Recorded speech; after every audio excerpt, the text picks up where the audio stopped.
Il est très tôt à Londres, hein, bien sûr, et pour se réveiller, eh bien, on sait que les Britanniques, comme les Français, adorent prendre leur petit déjeuner et leur café, bien sûr, sauf qu'à Londres, la mode, et en Angleterre, c'est quand même de le prendre dans un gobelet, en l'emportant, c'est ça?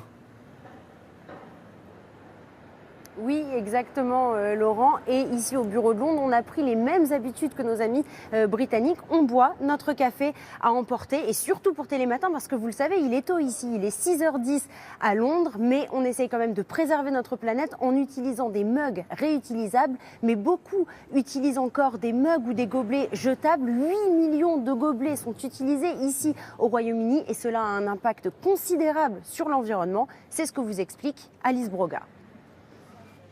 Des produits frais pour un jus bio dans un verre en plastique. Une contradiction pour la planète, mais les boissons à emporter sont très prisées des Britanniques. Je n'ai pas le temps de m'asseoir au café, alors j'emporte ma boisson au bureau. C'est beaucoup plus pratique. C'est très mauvais pour l'environnement, j'essaie d'en prendre de moins en moins. J'en prends 5 par jour. J'essaie de me servir d'une tasse réutilisable, mais je l'oublie parfois. Alors j'utilise les tasses jetables. Dans cette boutique, tous les récipients sont recyclables, voire même biodégradables. Une mesure essentielle pour l'environnement, car les gobelets finissent bien vite à la poubelle. Tous les ans, plus de 2,5 milliards de gobelets jetables sont utilisés au Royaume-Uni. Le volume est tel que les services de tri sont débordés et les gobelets s'amoncellent dans les décharges. Face à cette situation, les militants écologistes appellent à freiner de toute urgence la production de gobelets jetables. Plutôt que de créer de nouveaux centres de recyclage, nous sommes convaincus que la seule manière de diminuer le nombre de déchets est de réduire leur production. Comment?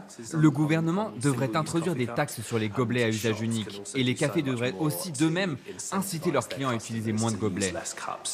Des députés ont proposé l'instauration d'une taxe de 28 centimes d'euros sur chaque gobelet à usage unique.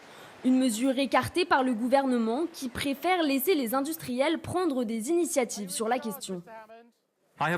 J'ai étudié avec attention la possibilité d'instaurer une taxe sur la production de gobelets jetables.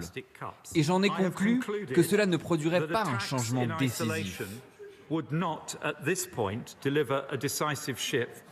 En attendant qu'une loi soit un jour adoptée, certains cafés prennent les devants et proposent de petites ristournes aux clients qui viennent avec leurs tasses réutilisables. Alors certes, Laura, en Angleterre, on abandonne, enfin le Royaume-Uni abandonne l'idée des taxes sur ces gobelets jetables, mais rassurez-nous quand même, ils font tout pour réduire la consommation de plastique.